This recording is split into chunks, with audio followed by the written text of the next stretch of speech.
안녕하세요. 시댁사건 이야기를 시작해보겠습니다. 천사 같은 남편과 결혼해서 시댁은 아무런 문제가 없을 줄 알았는데 저의 큰 착각이었어요.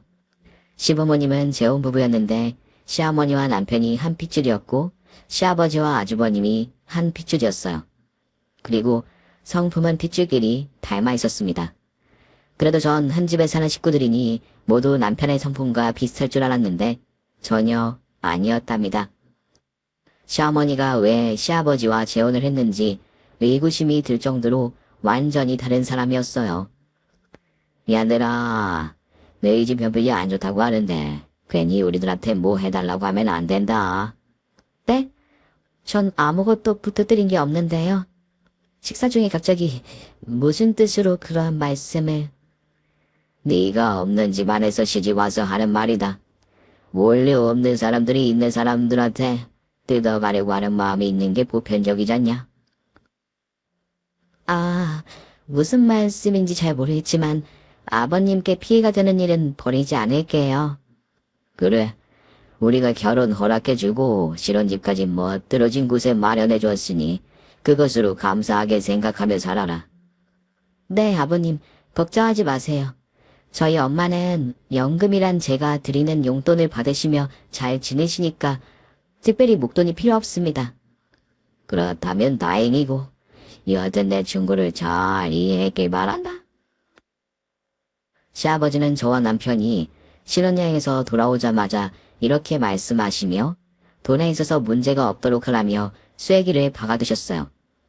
제가 사치스러운 면이 있는 것도 아니고 친정엄마가 돈에 시달리며 사시는 게 아닌데 왜 이런 말을 대놓고 하는지 이해가 되지 않았어요. 시아버지가 이렇게 기분 상하는 말을 전하자 시어머니가 부랴부랴 수습하는 말씀을 하셨어요. 새아가 네가 참아라. 이 사람이 워낙 짠돌이고 돈 쓰는 걸 아까워해서 누구한테나 이런 식으로 말하고 나니까 이해해주렴. 네, 어머님. 당연히 이해하죠. 아, 이번에 어머님 카페를 아버님이랑 아주버님이 운영하기로 하셨다면서요. 이제 사업에는 손을 떼신 건가요, 어머님? 아, 카페가 크기도 크고 내가 직원들 부리면서 운영하는 게 몸에 안 맞아서 그만두려고. 네 시아버지가 사업가 기질이 좋고 네 시숙이 회사를 관두면서까지 카페 일을 하고 싶다고 해서 내가 두 사람에게 모든 걸 넘겨주고 나왔지. 알턴 이가 빠진 기분이라 아주 잘한 것 같구나. 스트레스가 심하셨나 봐요, 어머님. 그럼 앞으로는 일은 안 하시고 노후를 편하게 즐기실 계획인 거죠? 그럼 저랑 같이 자주 놀러 다니고 살림도 봐주시고 요리도 가르쳐주세요. 네가 못하는 게 뭐가 있다고 내가 널 가르치겠니? 우리 새애기랑 노는 건 아주 좋을 것 같은데 시간은 많이 빼앗고 싶지 않구나. 시간을 빼앗겠니, 어머님. 저한테 버킷리스트 중 하나가 어머님이랑 친정엄마랑 셋이서 같이 여행 가는 거예요. 여자 셋이 모여 놀러 가면 얼마나 재밌겠어요. 어머, 그게 정말이냐? 나도 사돈이랑 친해지고 싶었는데 네가 자리를 만들어주면 정말 좋겠다. 역시 우리 집 며느리는 똥도 버리기 아깝다니까. 아들아, 넌 어디서 이런 꿀단지 같은 애를 찾은 거냐? 모래사장에서 진주를 발견한 것도 참 네 능력이다. 제가 진주면 어머님은 다이아몬드예요. 저에게 이런 시어머니가 계신다는 게 얼마나 자랑스러운지 모른다고요. 시어머니와 저는 사이가 매우 돈독하고 가까웠으며 오래 사귀어 온 듯한 벗의 느낌이었어요. 제가 남편을 사랑해서 결혼한 것이지만 사실 확실하게 마음먹게 된 이유가 시어머니가 매우 훌륭하고 사랑스러운 분이셔서 결혼을 망설이지 않았답니다. 그리고 아주버님은 나이가 40이 다 되어갔는데 회사에서 잘려서 백수였어요. 시어머니가 좋게 포장해서 회사를 관두고 카페 일을 하게 되었다고 하셨지만 중소기업 회사에서 하는 일 없이 자리만 차지하고 있다가 무능력해서 잘렸다고 소문이 자자했답니다. 물론 이런 거로 사람을 판단하면 안 되지만 아주버님의 행실은 좀 보기 안 좋았어요. 매일 새벽까지 술을 마시고 시댁에 들어가 오후까지 늘어지게 잠을 자고 하는 일 없이 텔레비전만 보고 시간을 때우다가 다시 술을 먹으러 나갔어요. 백수 생활은 길어졌고 일을 해결하려고 시부모님이 카페에서 일해보라고 권유해서 일을 시작하게 된 거예요. 여하튼 시댁 식구들의 성격이 이렇게 달랐습니다. 남편과의 신혼생활은 매일이 특별했어요. 그이가 저에게 보여준 사랑은 정말 최고의 순간들이었고 하루도 웃지 않은 날이 없었습니다. 그런데 결혼한 지 얼마 되지 않아 비극적인 일이 찾아왔어요. 혼자 사시는 친정엄마가 암에 걸리셨습니다. 평소 건강하게 운동도 열심히 하시고 음식도 자극적인 걸 피하고 잘 드셨는데 암이란 게 관리와는 다르게 아무에게나 찾아갔나 봅니다. 위암이란 소식에 병원에 달려가 엄마를 보았는데 벌써 환자복을 입고 치료 준비를 하고 계시더군요. 엄마, 암이라니 그게 무슨 소리야. 엄마처럼 몸 관리를 잘하는 분이 어떻게 암에 걸릴 수가 있어. 제이야, 많이 놀랐지? 미안하다.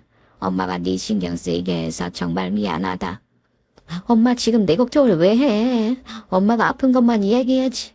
의사 선생님 어디 계셔? 내가 직접 말을 들어야겠어. 아이고, 작은 암이라고 했어. 수술하면 금세 낫는다고 했어. 내가 못 살아. 금세 낫는 암이 어디 있어.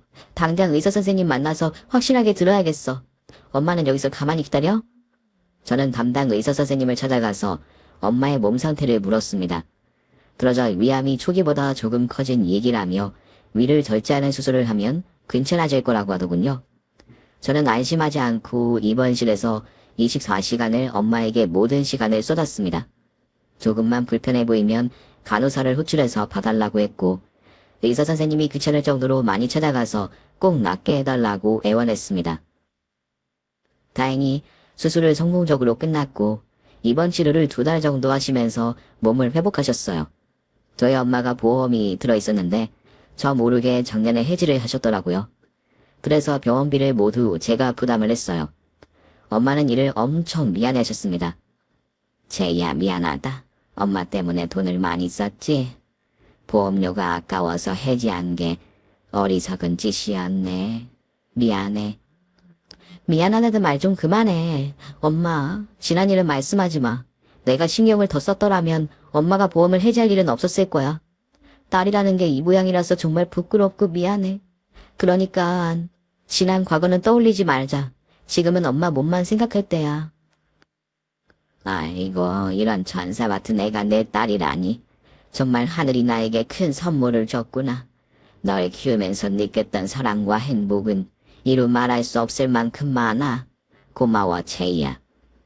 엄마는 몸을 회복하시고 있었지만 계속 보험을 해지한 것에 대해 후회하고 미안해하셨습니다. 엄마가 입원 중 남편은 매일 찾아왔고 시어머니도 한번 찾아오셨습니다. 사돈, 수술 잘 되셨다고 들었어요. 이제 건강하게 회복하는 일만 남았네요. 저기 우리 며느리가 사돈이랑 저를 데리고 여행하고 싶다는데 몸이 좋아지면 같이 여행을 가면 좋겠네요. 저야 너무 좋죠. 사돈이 제 딸에게 엄청 잘해주시는 거 알고 있어요. 항상 고맙게 생각하고 있습니다. 우리 꼭 함께 놀러가요, 사돈. 네, 그러니까 얼른 귀찮으셔서 건강해지세요. 시어머니가 병원에 2번 오셨는데 엄마가 굉장히 좋아하셨습니다. 오래된 친구를 만난 것처럼 매우 다정해 보였어요. 그리고 엄마의 퇴원이 다가올 때쯤 시어머니가 제 통장으로 큰 돈을 입금해 주셨습니다. 어머니, 입금해 주신 3천만 원 이거 뭐예요? 잘못 보내신 것 같아요. 제가 다시 입금해 드릴게요. 아, 그거 잘못 보낸 거 아니다. 채희야, 어머님 병원비로 내고 나머지는 맛있는 거 사드리고 용돈으로 드려라. 내가 직접 드리면 사돈이 거절할 것 같아 너한테 입금했어. 이거 우리 둘만의 비밀이니까 식구들한테는 말하지 마. 어머님, 너무 죄송하고 고맙습니다. 이렇게까지 안 해주셔도 되는데 사실 병원비가 한참 모자라서 적금을 깨려고 했던 참이에요. 어머니 진심으로 감사합니다. 나중에 꼭 갚아드릴게요. 네가 갚을 건 돈이 아니라 나랑 친구처럼 잘 지내는 거야. 그러니 너희 엄마한테도 나한테도 잘해야 한다. 네, 어머님 앞으로 정말 잘할게요. 그래서 시어머니의 도움으로 미리 카드로 결제했던 수술비를 갚았고 입원비를 모두 지불하고 나왔습니다. 엄마는 집에서 며칠 쉬고 계셨는데 금세 답답하다며 밖을 돌아다니셨어요. 집에만 있는 게 답답하시다며 시장에 매일 나가셔서 장을 봐오시거나 산책로를 매일 걷고 오셨답니다. 저희 고부는 3천만 원의 비밀을 유지한 채 시댁이나 저희 집에서 많은 시간을 어울렸어요. 그리고 몇 주 뒤에 엄마가 여행을 가셔도 좋을 만큼 컨디션이 좋아졌다며 시어머니와 셋이 여행을 자보자고 제안하셨습니다. 이에 바로 시어머니께 소식을 전했더니 사춘기 소녀처럼 방방 뛰셨습니다. 어머머, 그럼 여자 셋이서 여행하는 거야? 어디로 갈 건데? 아니지, 어디라도 상관없겠다. 어디를 가든 아주 재밌을 거야. 어머님, 그렇게 좋으세요? 아, 제가 진작에 여행을 계획했어야 했는데 취소하네요. 여행지는 제주도가 제일 좋을 것 같아서 제가 표를 예매해뒀어요. 숙소도 예약했고 여행지 리스트까지 쫙 뽑아서 스케줄을 짜놨다고요. 어머, 이 센스쟁이. 그럼 여행 가이드인 세계를 따라서 재밌게 노예기만 하면 되겠구나. 그런데 우리 뭐 입고 가지? 아, 요즘 가족들 여행 갈 때 단체로 티셔츠 입고 다니던데 그 있잖냐. 등에다가 아빠, 엄마, 딸 이런 식으로 큰 글자 새겨가지고 입고 여행을 다니잖아. 우리도 그런 거 해보면 어떨까? 그렇게까지요? 아, 알겠어요. 제가 예쁘게 티셔츠까지 주문해 놓을게요. 어머님이 이렇게 기뻐하시니 제가 너무 행복하네요. 그래서 시어머니의 말대로 여자 셋이 같이 입을 티셔츠를 주문하고 여행 당일날 남편이 여자 3명이 타고 무사히 비행기를 타게 되었습니다. 세아가, 왜 난 엄마 2야? 서돈이 엄마 1이고? 아, 그건 제가 딸이니까 엄마들이라는 걸 강조하려다 보니 숫자는 크게 의미가 없어요, 어머니. 그냥 제 엄마라고 표시한 거니까 재밌게 생각해 주세요. 그래, 알겠다. 앞으로 분발해서 내가 엄마 1이 되도록 하마. 사돈은 좋으시겠어요, 엄마 1이어서. 아이가 질투나네. 사돈, 정 마음에 안 들면 저랑 바꿔 입으실래요? 전 엄마 2도 괜찮고 엄마 3도 좋습니다. 사돈도 참, 그렇게 말씀하시면 저만 속 좁은 여자가 되잖아요. 저 그냥 엄마 2 하렵니다. 세아가, 엄마 2한테 물 좀 주거라. 목이 타는구나. 이렇게 시작된 저희 여자들의 여행은 매우 즐거웠습니다. 제주도에 도착하자마자 드넓은 바다와 숲길, 폭포 등등 눈에 담을 수 있는 아름다움을 모두 구경하면서 사진도 많이 찍고 맛있는 것도 많이 먹었답니다. 3박 4일 동안 아주 좋은 추억을 가지고 다시 일상으로 돌아왔어요. 그런데 얼마 뒤 시댁에 갔더니 시아버지가 크게 화가 나 있었습니다. 야, 며느라, 너 3천만 원이나 받아갔다며 내가 했던 말을 우습게 들은 거냐? 네? 아, 그게요, 아버님. 어머님이 대신 병원비를 내주시고 싶다 하셔서요. 제가 달라고 한 게 아니라 어머님이 말씀도 안 하시고 붙여주셨어요. 아, 그래서 넌 주는 대로 다 받아 처먹고 입을 싹 닫은 거냐? 이런 넌 양심 같은 게 없는 거야? 그 많은 돈을 받아먹고 이 시애비한테 보고조차 하지 않은 게냐? 아버님, 그게 아니라 어머님이 꼭 비밀로 하고 받아줬으면 좋겠다고 하셨어요. 아, 그러니? 그럼 내가 그 돈을 꼭 돌려받으면 좋겠구나. 네? 저의 친정엄마 병원비를 다시 돌려달라는 말씀이세요? 너 말귀를 한 번에 못 알아내니 왜 자꾸 대보는 거야? 어서 3천만 원 내 계좌로 입금해라. 네, 아버님, 알겠습니다. 아, 너 비밀 잘 지키는 애니까 내가 3천만 원 돌려받는다는 걸 아무에게도 말하지 마라. 비밀 지켜줄 수 있지? 네, 아버님, 알겠습니다. 비밀로 할게요. 그래서 저는 적금을 깨고 3천만 원을 시아버지한테 입금해 드렸습니다. 나중에 시어머니가 통장 정리하면서 이 사실을 알게 되셔서 한바탕 난리가 났어요. 당신은 왜 내가 며느리한테 해준 돈을 다시 돌려받았어? 어른이 돼서 창피하지도 않아? 창피? 그게 왜 창피한 일이야? 우리가 우리 돈을 돌려받는 게 부끄러운 일인가? 타는 데 쓴 것도 아니고 암 수술 받은 사돈한테 드린 거잖아. 그래서 어쩌라고? 사람은 누구나 아프고 병들어. 그러다 죽는 거라고. 그깟 암에 걸렸다고 치질 짜면서 돈을 갖다 바치는 게 옳은 일인가? 여보, 그만하고 밥이나 줘. 당신은 공감 능력이 없어도 너무 없어? 어떻게 된 게 나이를 먹을수록 이기적인 사람이 되어가는 거야? 원래 사람은 이기적으로 살아야 해. 다 끝난 일이니까 왈가왈부하지 말고 그냥 조용히 밥이나 차려. 며느라, 네가 밥 좀 차려라. 너 때문에 우리가 싸우고 있으니까 네가 좀 차리라고. 시아버지는 저희 친정엄마가 아프실 때 병원에 한 번도 오시지 않았는데 왜 그랬는지는 시간이 지나며 성격을 알게 되자 이해가 되었습니다. 개인주의가 강한 데다 돈 관계를 아무나와 맺지 않는 분이었던 것 같아요.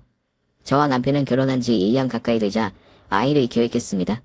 시아버지는 별로 관심이 없어 보였지만 시어머니는 손주를 빨리 안고 싶어 하셨고 친정 엄마 역시 아이가 생기기를 간절히 원하셨습니다. 그래서 남편과 때를 잘 맞춰서 아주 찐득하고 강렬한 사랑을 나누었습니다. 그런데 좋은 소식이 찾아오지 않고 충격적이고 끔찍한 소식이 찾아왔어요. 시어머니가 횡단보도를 건너는데 전방주시를 하지 않던 차에 치여서 병원으로 실려갔다고 연락이 왔습니다. 저와 남편은 하던 일을 그만두고 바로 병원으로 달려갔습니다. 수술실에 들어간 시어머니는 어떻게 될지 아무도 확답을 주지 않았어요. 시아버지와 시숙도 병원에 왔는데 표정의 변화가 없었습니다. 아버님, 아주버님, 지금 어머님이 위험하대요. 수술 중에 돌아가실 수도 있다고 했어요. 그런데 아무렇지도 않으세요? 걱정되지 않으시냐고요. 너 지금 뭐 하는 거냐? 우리들 어쩌란 말이야. 너야말로 누가 죽은 것도 아닌데 왜 설레발을 치고 난리야? 또 끝이지 못해. 아이, 배고프네. 이 여자는 왜 밥대가 돼서 사고를 당한 거야? 밥이라도 먹고 사고 났으면 여러 사람이 힘들지 않았을 건데. 아이, 짜증내. 아버님, 제가 지금 잘못 들은 거죠? 설마 지금 배고프다고 투정 부리는 거 아니죠? 잘 들었다. 배가 고프구나 얘야. 매점 가서 빵이랑 우유라도 좀 사와라. 난 팥빵으로 사오고. 만식이들은 뭐로 먹을래? 나는 슈크림빵이랑 딸기우유. 제수씨 배고프니까 넉넉하게 사오세요. 두 부자의 말에 저는 경악하고 말았습니다. 생사를 오가며 수술 중인 시어머니를 두고 배가 고프다며 빵 심부름을 시키는 미친 소리에 다시 한번 상황을 설명했습니다. 아버님, 아주버님, 여기 병원이에요. 우리 어머님이 수술받고 있는 수술실 앞에 있는 거라고요. 아시겠어요? 넌 우리를 바보로 하는 거냐? 여기 수술 중이라고 떠있는 거 우리 눈에도 보인다고. 전 아버님과 아주버님이 다른 세상에 와 있는 것 같아서 상황을 재차 설명해 드린 거예요. 지금 어머님이 위험한 고비를 넘기고 있다고요. 그런데 배가 고프다고 빵을 사오라고요? 지금 진심으로 빵을 드시고 싶은 거예요? 이게 아저씨의 비를 물어보고 이따위로 내는 거야? 야, 네가 우리 식구가 된 지 얼마나 됐다고 어른을 가르치려고 들어. 너 아니어도 우린 슬프고 복잡하니까 지랄 발광 말고 잠자고 있어. 그리고 사람이 크게 다쳤어도 배는 때가 되면 고픈 법이라고. 알아들었으면 당장 빵이나 사와. 저는 기가 막혀서 아무 말도 하지 않았고 빵을 사오지도 않았습니다. 그러자 두 부자가 자리를 이탈해서 밥을 먹고 돌아오더군요. 그 사이에 수술비를 내고 수술실 앞으로 돌아왔습니다. 고이한 년, 시애비가 빵 한쪽 먹고 싶다는데 그게 그렇게 화를 낼 일이야? 요즘 젊은 것들은 다 너같이 싸가지가 없냐? 아버지, 무슨 말씀을 그렇게 하세요? 제 아내가 슬프고 화가 나니까 그런 거잖아요. 아버지랑 형이 지나치도록 침착하다 못해 빵까지 먹으면서 낄낄대면서 노은당도 주고 받았잖아요. 그거 다 봤습니다. 나도 두 사람이 그러는 거 보니까 열불이 났다고요. 지금 우리가 뭘 먹을 때가 아니잖아요. 아이고, 이것들이 아주 애비를 개똥으로 만나보래. 참나, 그 여분 마누라 세상 뜨면 아주 그냥 잡아먹겠네. 둘 다 입 다물고 가만히 앉아서 기다려. 저와 남편은 분명히 시아버지가 깔깔 웃는 걸 눈으로 보았습니다. 그래서 제가 그렇게 흥분한 것이고 남편 역시 화가 난 것이었죠. 시어머니는 굴절된 머리와 다리를 수술을 하고 중환자실로 옮겨졌습니다. 거의 한 달을 중환자실에서 깨어났다 잠들길 반복하셨는데 의사 선생님은 깨어나는 것도 기적이라고 하더라고요. 그리고 얼마 뒤에는 개인 병실로 옮겨졌습니다. 아이고 머리야, 여기가 어디야? 어머님, 정신 있으세요? 여기 병원이에요. 교통사고를 당해서 많이 다치셨어요. 교통사고? 내 기억이 통째로 없어졌나 보네.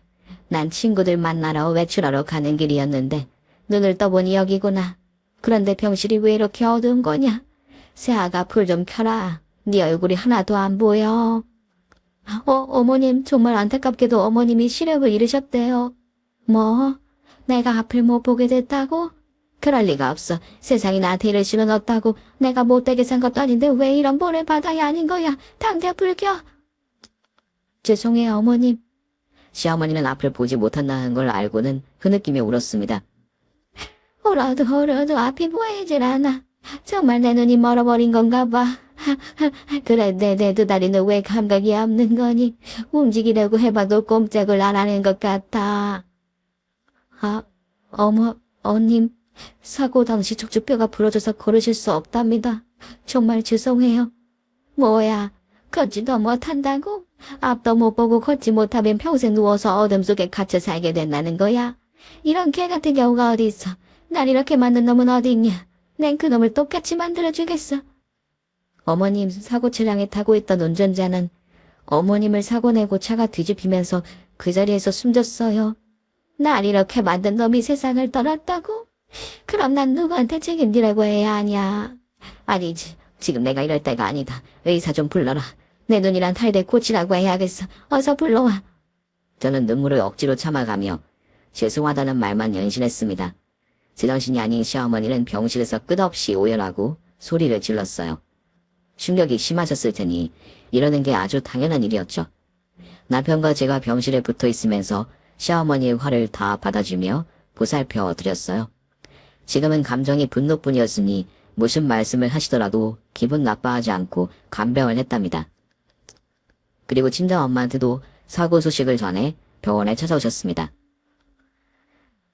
사돈, 일을 어쩌면 좋아요.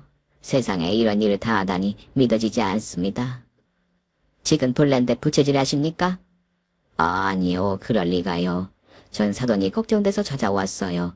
사고를 당한 건 정말 일어나선 안 될 일이었고 진심으로 유감으로 생각합니다.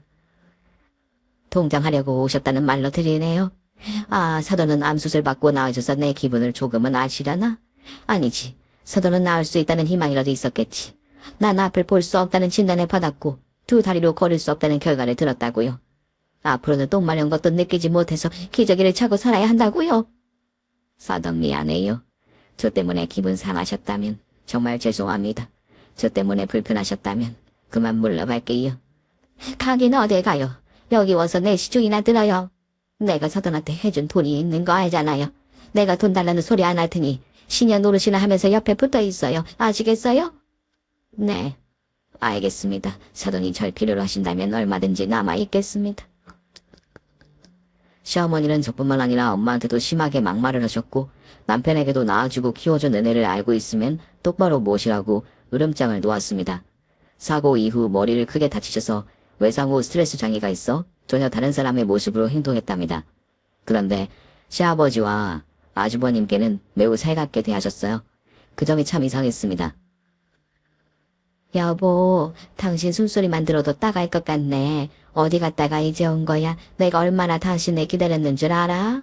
이리 와서 나 좀 안아줘. 징그럽게 왜 이래? 이놈의 예쁜 애가 사고당한 뒤로 제정신이 아니네. 아잉, 그러지 말고 나 좀 안아주고 뽀뽀도 해주고 그래. 아, 진짜 돌아버리겠네. 이 예쁜 애가 정신이 심하게 고장났나 보네. 정신이 고장나긴. 당신이랑 둘째 아들 만식이가 너무 보고 싶어서 이러는 거야. 내가 두 사람에게 너무 못한 것 같다 죄책감이 든다고. 만식아, 이리 오렴. 이 엄마가 네 손 좀 잡아보자. 어머, 왜 그래? 오늘은 내가 한심하다고 욕만 했으면서 회사에서 잘리고 술 퍼먹고 한심하다 욕한 것도 모자라 카페에서 일하는 게 마음에 안 든다고 때려치우라고 그랬잖아. 그런데 사고 나더니 사람이 180도로 변했네. 만식아, 그건 엄마가 널 사랑하고 아끼니까 충고를 해준 거야. 다 네가 잘 되길 바래서 그런 거라고. 그래? 아, 알았어.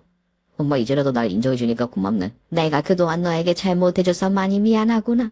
눈앞이 보이지 않으니까 우리 큰아들이 너무 보고 싶었다. 이리 와서 엄마가 기댈 수 있게 해주렴. 시어머니는 피 한 방울 섞이지 않은 시아버지와 아주버님께 매우 살갑게 대화를 이어나갔습니다. 이상해도 너무 많이 이상했지요.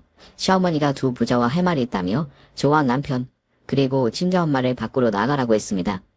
하지만 저는 병실 문 앞에 귀를 가까이 가져다 대고 대화 소리를 엿들었습니다. 여보, 만식아, 난 마음의 준비가 됐으니까 하고 싶은 말이 있으면 해. 다 들어줄게. 뭐? 당신 우리가 무슨 말 할지 알고 있다는 거야? 아니, 모르지. 그냥 무슨 말이든 해봐. 다 들어줄 테니까. 좋아. 이야기하지. 당신 명의로 된 카페를 내 명의로 바꿔주고 집이란 재산도 모두 내 명의로 해줘야겠어. 우리가 그동안 잘 붙이고 살았으니 그 정도는 해줄 수 있지. 그 정도는 당연히 해줄 수 있어. 그리고 또 당신이 우리랑 같이 살지 않을 건 알고 있겠지? 그리고 당신 아들이랑 며느리랑도 같이 안 지냈으면 좋겠어. 이유는 뭐 여러 가지가 있겠지만 재산 다툼이 일으킬 수 있으니까 마음 편히 당신 혼자 요양원에 가서 살면 좋지 않겠어? 알겠어. 그렇게 할게. 그러니까 당신은 우리 식구들을 건들지 마. 말이 아주 잘 통하네. 그럼 이 병신 요양원에 갖다 버리자 만시가. 바로 요양원에 전화해서 사설 구급차 한 대 고래라. 알았어 아버지. 그런데 재산을 더 옮겨받은 다음에 보내는 게 좋지 않겠어? 야야, 네 애미가 지금 내가 하라는 대로 다 하겠다고 하니까 걱정하지 마라. 이년은 지금 대가리에 충격이 심해서 똥인지 된장인지 구분 못하는 병신이라고. 알았어. 그렇게 할게. 저는 병실 문 앞에서 모든 대화를 듣고 남편과 함께 병실 안으로 들어갔습니다. 이게 다 무슨 소리예요? 어머님 재산을 모두 갈취하겠다는 것도 모자라 요양원에 내다 버리겠다고요? 뭐야 얘는. 너 우리 이야기를 엿듣고 있었냐? 아버님 아주버님 너무하신 거 아니에요? 어머님이 다치셔서 판단력이 흐려진 상태에서 재산을 모두 다 뜯어먹고 버리겠다는 거예요?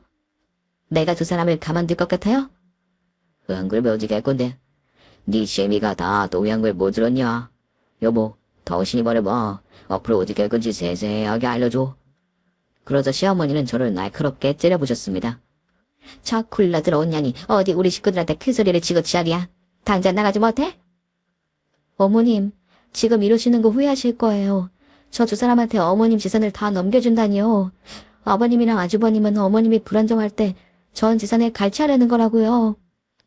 쟤들이 지금 뭐라고 짓거리는 거야? 야, 너야말로 내 재산에 관심 좀 꺼라.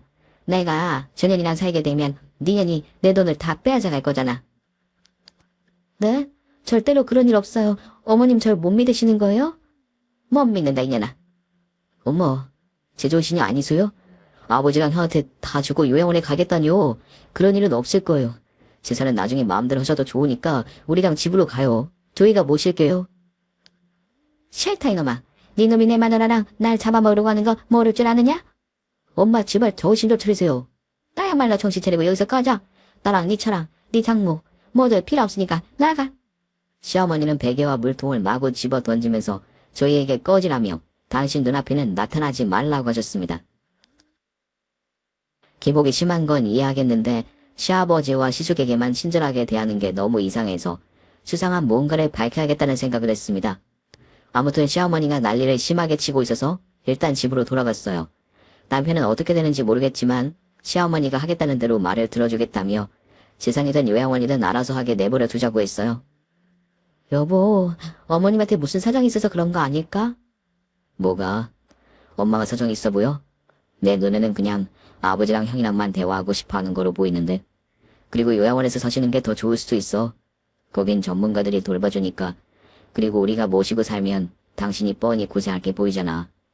차라리 잘된 일일지도 모른다고. 당신은 그렇게밖에 말을 못해? 어머님은 지금 환자야. 그리고 가족의 보살핌을 받아야 한다고. 내가 모시게 되면 최선을 다해 모실 수 있다고.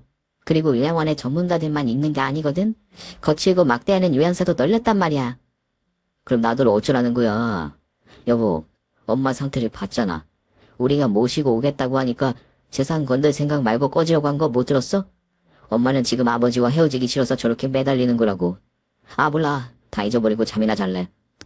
당신 진짜 이러게야? 지금 잠이 와? 그이는 시어머니가 막말한 것을 고지고대로 듣고 하고 싶은 대로 하게 내버려 두자고 하더군요. 하지만 저는 이대로 시어머니를 포기할 수 없었습니다. 그래서 병원에 찾아가 제가 모르는 것을 알아내기로 작정했어요. 시부자가 뭔가 꾸미는 게 있을 것 같았습니다. 집을 나와 택시 정류장에 가는 길에 웬 양복 입은 덩치 큰 남자가 저를 빤히 보며 웃고 있더군요. 이봐요 아저씨, 지금 절 보고 웃는 거예요? 저 아세요? 그러자 남자는 뒤를 돌아 유유히 떠나더군요. 제가 심장이 날카로워져서 잘못 본 건가 싶어 잊어버리고 친정엄마의 집에 먼저 들렀어요. 같이 시어머니의 병원에 가보자고 할 참이었죠. 그런데 베란다에서 창문을 열어봤더니 아까 제 집 앞에서 기웃거리던 남자가 저를 올려다보며 웃고 있었습니다. 저는 이 미친 남자에게 혼쭐을 내주려고 다급하게 내려갔어요. 그런데 어디로 사라졌는지 보이지 않았답니다. 이 변태 같은 자식 어디 간 거야? 왜 자꾸 나를 따라다니고 지랄이야? 제이야, 너 왜 그래? 누가 따라다닌다는 거야? 아니야, 별거 아니야. 엄마 병원이나 얼른 가보자. 어머님이 이상해도 너무 이상하니까 우리가 뭔가를 알아내든 대화를 해서 정신을 차리게 해줘야겠어. 나도 그러고 싶다. 서동이 얼마나 좋은 분인지 아는데 그렇게 막 대하는 걸 보니까 마음이 아프더라고. 그래서 어떻게 할 생각인데? 그런 거 없어. 그냥 찾아가서 어머님을 설득해봐야지. 그래서 엄마와 둘이 시어머니가 입원한 병원을 향했습니다. 이윽고 병원 안에 들어갔고 시어머니의 개인 병실 앞에 다다랐어요. 그런데 시부자와 시어머니의 대화 소리에 멈칫하고 엿들었습니다. 여보, 만식아, 시키는 대로 다 했잖아. 당신하고 만식이 너한테 살갑게 구른 연기도 제대로 했고 민수랑 며느리를 내쫓기도 했잖아. 내가 해달라는 거 다 해줄 테니까 민수랑 채희를 내려둬. 사돈도 건들지 말아줘. 그래, 당신 영력 죽이더라. 정령 여화제 여우지연상 감이었어. 시키는 대로 아주 잘했다니까. 이제 다 끝낼 거야. 당신이 여기에 사인만 하면 돼. 아, 맞다. 눈깔이 빙신이라 안 보이지? 내가 손을 잡아줄 테니까 사인만 해. 당신이 얌전히 재산 넘겨주고 당신 아들과 며느리와 접촉하지 않으면 아무 일도 일어나지 않을 거야. 정말이지? 약속하는 거야? 내가 잔인한 놈이긴 하지만 약속한 건 지켜야. 그런데 당신 사인하기 싫은가 봐. 손에 힘을 팍 주고 있네. 왜? 지금 당신 아들이랑 며느리 근처에 킬러가 붙어있어. 내 전화 한 통이면 바로 끝장내 버리는 거라고. 안 돼. 절대 그런 듯 하지 마. 그러니까 시키는 대로 사인만 해. 당신 내가 정거적인 거 알게 됐잖아. 내가 과거에 사람 여럿 골로 보낸 범죄자인 걸 이젠 알게 됐잖아. 내가 키운 후배들이 여럿 있고 언제든 지도서도 모르게 보내버릴 수도 있단 말이야. 진짜 아들 며느리를 해칠지 궁금하면 사인을 안 해도 돼. 지금 바로 전화해서 끝내줄 테니까. 아니야, 할게. 사인할 테니까 절대 민수랑 채인 건들지 마. 그리고 서든도 건들지 마. 조용히 재산 넘겨주고 요양원 갈게. 그래, 그러게 해야지. 요양원에서도 네 새끼들에게 우리 얘기하면 그땐 다 돼지는 거야. 내가 얼마나 무서운 사람인지 알고 싶으면 당신 내키는 대로 해도 돼. 병실 밖에서 들어보니 시아버지가 시어머니를 협박하고 있었습니다. 사고 후 같이 살기 곤란해지자 재산을 다 뜯어먹고 요양원에 보낼 계획이었던 거예요. 또 시어머니가 저와 남편에게 큰일이 일어날까봐 일부러 막말하고 쫓아냈던 거였죠. 저는 역시나 시어머니답다는 생각을 하면서도 이 두 부자를 가만두면 안 되겠다 싶더라고요. 그 순간 저는 정면 돌파를 하려고 병실 문을 열고 친정엄마와 들어갔습니다. 이 짐승 같은 것들, 감히 우리 어머님을 협박해? 나와 남편을 해치겠다고 겁박하고 재산을 갈취하시겠다. 요양원에 내버리겠다는 이유가 그거였냐? 이 잉여 인간들아? 어이씨구 이게 누구야? 수아가 너 우리 이야기 다 들었니? 사돈도 다 들으신 모양이네. 그럼 이를 어쩐다. 증거는 아무것도 없으니 우리를 어떻게 못할 거야? 수아가 네 시어머니한테 다시 물어봐라. 어떻게 할 건지. 어머님, 저 인간들 말이 흐뭇대지 말아요. 저랑 남편은 안전하다고요. 킬로고 뭐고 다 개같은 헛소리예요. 네가 여기 왜 와? 가. 어서 가. 이 사람이 얼마나 무서운 사람인지 알아? 그네 지르기 싫으면 당장 나가. 어머님 그렇게 못해요. 제가 모든 진실을 알게 됐는데 모른 척하고 나갈 사람으로 보여요? 내가 저 짐승들을 지옥으로 보내줄 겁니다. 그러니 가만히 계세요.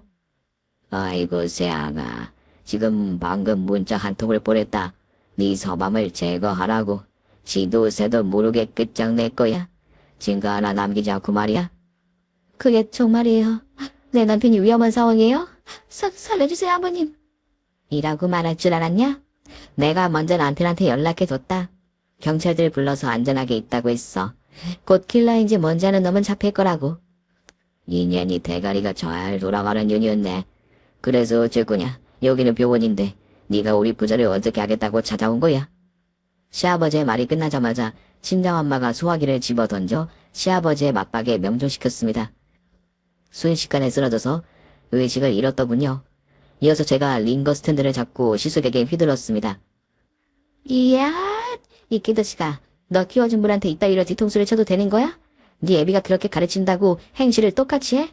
너 같은 놈은 돼지게 처맞고 시궁창에 처박혀야 해. 가만 안 둔다 이 쓰레기 자식아. 아, 지수씨 그만해요. 그만.